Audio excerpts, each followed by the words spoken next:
Welcome to the Weekly Hijack. Hello, everyone. This is Doctor Who edition. What was it? Sleep No More, I believe. Sleep No More. Man, this was a fascinating episode, if rather confusing. Yeah, what I liked about the episode was that things like I would watch and think, I'm not sure I buy that, and then they kind of mess with it constantly. You know, they're like, except I'm not completely sure I understand the end. Yeah, no, I don't really understand the end either. But let's unpack this a bit at a time. So this is a really fun way to do a found footage type episode, and it was fun to have one on Doctor Who of all things. I mean, really creepy, but also but also really fun. And I had noticed before you had pointed out that Clara obviously wasn't having a helmet, and yet we were still seeing footage as if she had a helmet cam, which was just and I noticed that earlier, and I was like, aha, I bet it's because she went in the pod for some reason. See, you were ahead of me on that one. And I think, did they say the one guy who never used it didn't have any scenes from his? Yeah, which, I thought about that. I was like, okay, I guess that's probably true. There were enough other people that you didn't think about it. You didn't think about that one. It was close. That was really close. But I did notice that like there was never one from the Doctor's perspective. Yeah. So, similar reasoning. But yeah, I mean, from an editing perspective, I would be fascinated to go back through this and again, knowing the story, I'd like to watch it again to follow like whose perspective you're at, and I really enjoy the whole conceit of like things just so you don't need to sleep anymore, and so you can be working 24 hours a day, and which is very much something we would try to do. Yes, it totally is. And it reminds me of an X-File I saw ages ago where they'd done experiments with this guy, and he never slept, and then like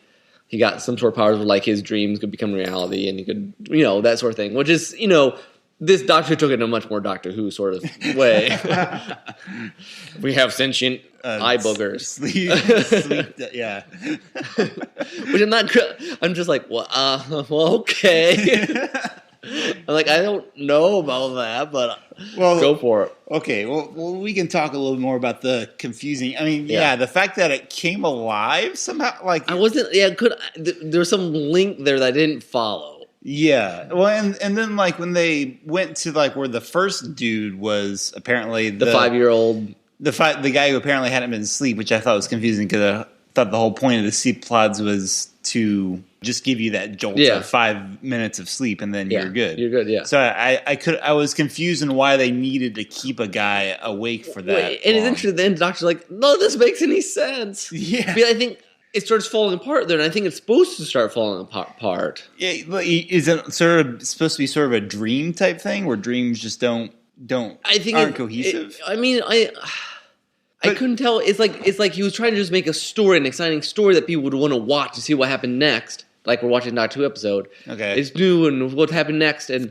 the Morpheus thing that simulates the brain makes you so you have no sleep is inside what we're watching. Okay, so it was all a setup, largely. Like there were no monsters. I mean, not that there weren't no monsters, but there was not actual danger, or I don't. Yeah, it's confusing how much was real and how much of it wasn't. Then I mean, I guess that's again dream theory. I mean, it's interesting for one that's doing the point of view angle. It also is the episode that plays its theme very meta. Yeah, which it works with the video, because it's almost like the story, like he was just using all the found footage. I mean, obviously, the guys exist, like the dust things. The dust things exist because they're filming and everything. Mm-hmm. But the point of it all is the way to get off the station is through the found footage.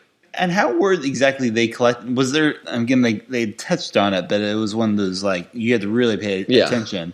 Is it because was the dust sending some sort of psychic link? Like what the heck was the Doctor like hacking into? That I don't know what I missed whatever he was hacking into. Yeah. I gathered it was because they had been in the pods, but then I was like, but what's actually broadcasting? What's recording this? Where is this coming? I mean, Doctor Who plays fast and loose with these things sometimes, but it was like one of these like, well, it's got to be saved somewhere, because like the engines going off were just for effect, dramatic effect, and I think maybe the 5-year-old guy was just for effect to a certain extent, just because it sounded cool for a little bit. Him being attacked and then being alive, so it's in some ways almost like our story holes are on purpose. It's like the show's trying to be just exciting all the time, so that you're what's happening next, and then the whole point that you're hooked on it and staying awake and not sleeping while you're watching it, and it's going in there. It's supposed to be like the Morpheus is how it's transmitting. Okay. That's the best I could get out of it. I mean, I'm not sure it completely worked for me. Yeah, I mean that's playing very. I don't know. That's a little too.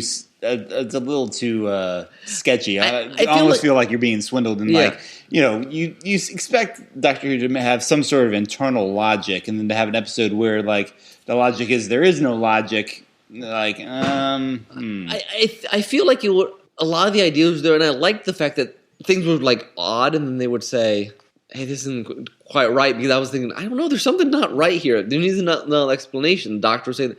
Mm-hmm. So I like that, but I feel like the ending need like just a little more explanation, a little more closure, a little more like the whole like what I think was supposed to be gotcha. At least for me, maybe I missed something. Maybe some listener would be like, "No, dude, you completely misunderstood this." It's possible, but I did not quite get that epiphany that I think the ending was supposed to give you. Yes, I would agree, and I guess in part. And I was even more confused when I saw the preview for next episode. It looked like it had absolutely nothing to do with it. This feels like it should be a major cliffhanger. Like essentially the bad guys accomplished what they were trying to do, and the Doctor just leaves really confused about the whole thing.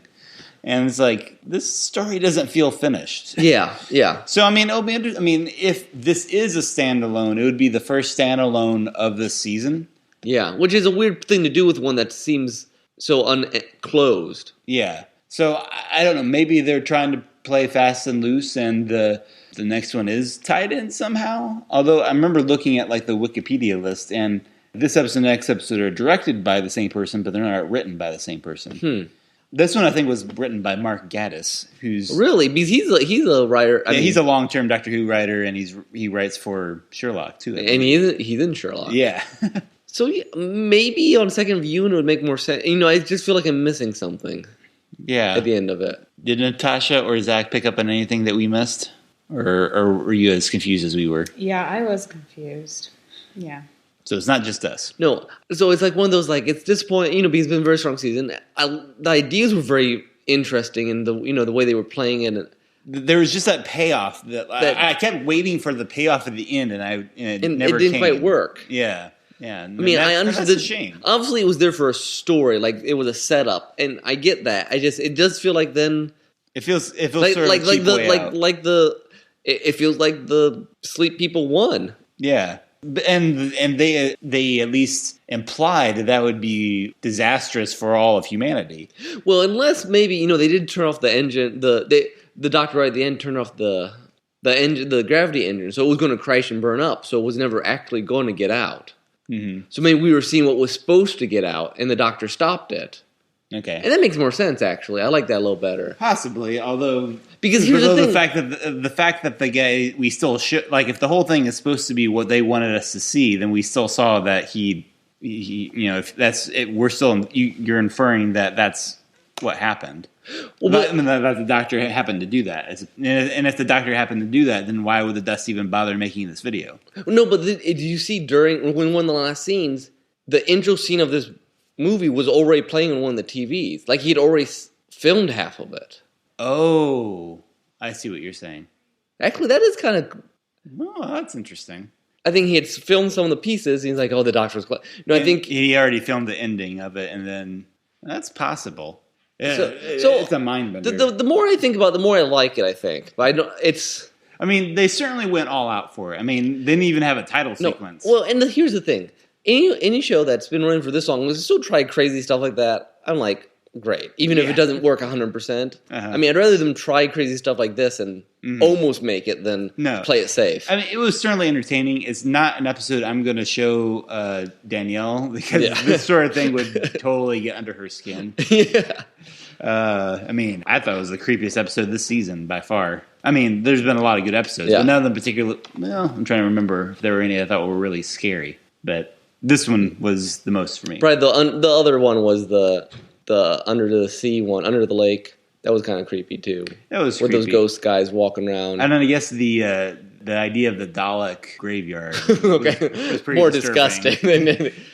So I think on second watch, this one might become more understandable, more Because I had forgotten. I'd watched that in the background, like, oh, that's the video. We've already seen him doing that. I think it must have been... Interesting point. Half set up. I like that theory, at least. So, but we'll see if next week has anything to do with this or not. I mean... My guess is not. Probably not. It's funny, though, that if they're doing all these two-parters, and then, like, toward the very end of the season, they have these random one parts. So... Okay. But, yeah. Whatever.